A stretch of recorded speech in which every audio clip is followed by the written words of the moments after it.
All right, folks, picture this.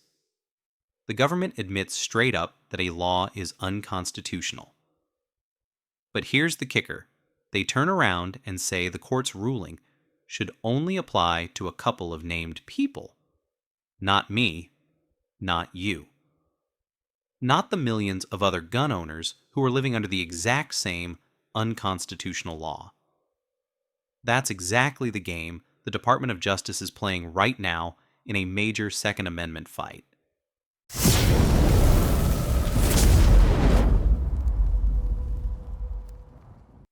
Just last week, we talked about how gun owners of America caught DOJ attorneys ignoring the fact that the Biden administration's so-called zero-tolerance gun dealer crackdown had supposedly been pulled back.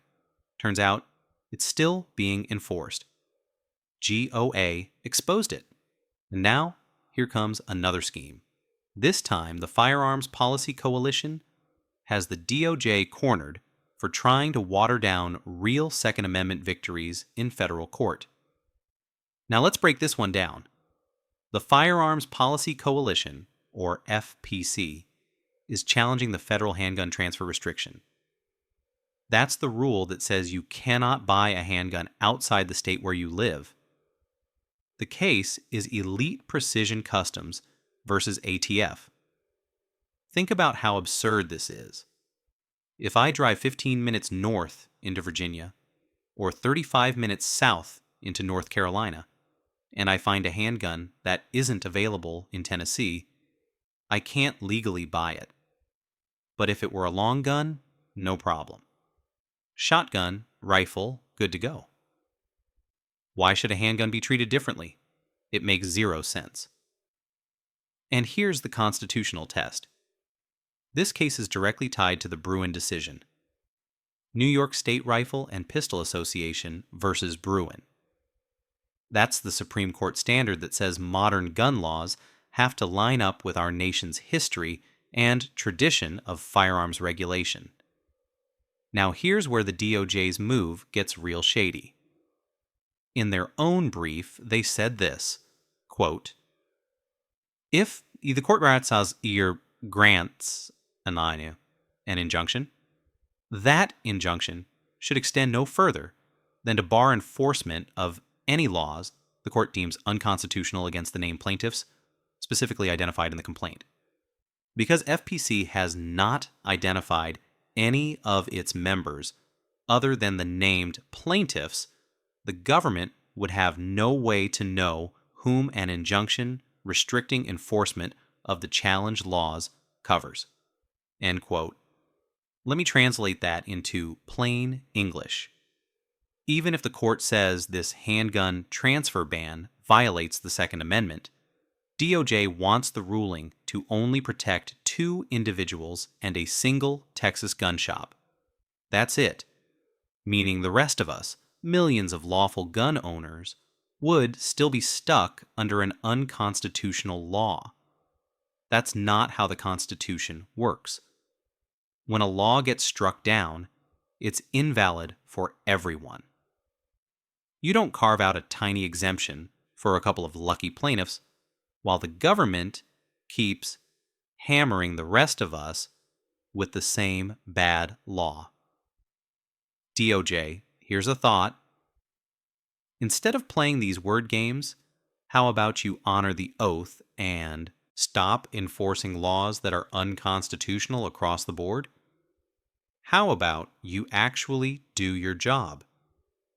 This whole strategy from the Department of Justice cuts right into the core of how constitutional rights are supposed to be enforced.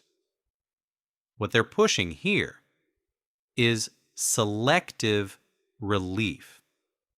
Instead of applying a ruling to everyone affected by an unconstitutional law, they want protections to cover only the few names on the lawsuit.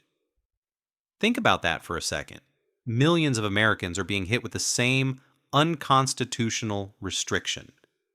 But under this DOJ plan, only 2 plaintiffs and a single retailer get protected. Everybody else? Too bad. You're on your own.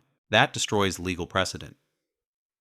Because if this goes through, it sets the stage for a dangerous new standard, where only the named plaintiffs in a case have their rights recognized, while everyone else has to file their own lawsuit to get the exact same right. 10 million gun owners could be affected by a bad law, and if only one person sues, then the other 9,999,999 have to sue individually just to breathe the same constitutional air. That's what the DOJ is arguing for. And you know what that means? It would kill future lawsuits before they even start. People would think, why bother if broad relief is off the table? FPC President Brandon Combs didn't mince words. He said, and I'll quote, "The Department of Justice's scheme would gut nearly every lawsuit against the federal government unless and until the Supreme Court steps in. This isn't just a Second Amendment issue. It's a threat to every American. The administration needs to stop playing keep away with constitutionally protected rights and end this misguided strategy to obstruct justice." Now, here's the kicker. In their brief, the DOJ flat out claims this handgun restriction is a, quote, "presumptively constitutional commercial regulation." That directly clashes with the Bruin standard. Bruin requires any modern gun law to line up with historical tradition. They're ignoring that test completely. And if you're wondering whether this approach is normal, the answer is no. Historically, courts have often granted class-wide relief or broad injunctions, even when not every single beneficiary was identified in advance. Take the pistol brace lawsuits, for example. GOA, FPC, SAF. Each organization won protection for their members as a whole. Not a single one of them had to hand over a complete membership roster. The DOJ tried, but the courts didn't require it. What the DOJ is pushing now doesn't exist in American history. Go back to 1791 when the Second Amendment was ratified. There was never a rule saying your rights only counted if your name appeared on some official list. That's not how liberty works. That's not how constitutional rights operate. So here's where it stands. The court is going to decide if it will accept this narrow injunction idea. If the judge sides with DOJ, then FPC will almost certainly have to appeal. And this could climb all the way to the Supreme Court. The outcome of this fight may determine whether constitutional protections are applied broadly or confined to a select few.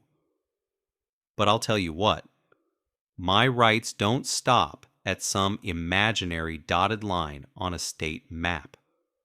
As American citizens, we should be able to purchase any firearm protected under the Second Amendment anywhere in this country, anytime we choose.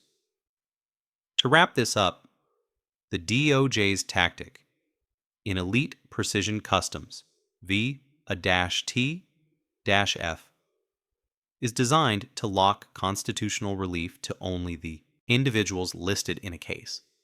Not you, not me, not the rest of America. That's a dangerous precedent. And it proves once again how little this administration respects our rights.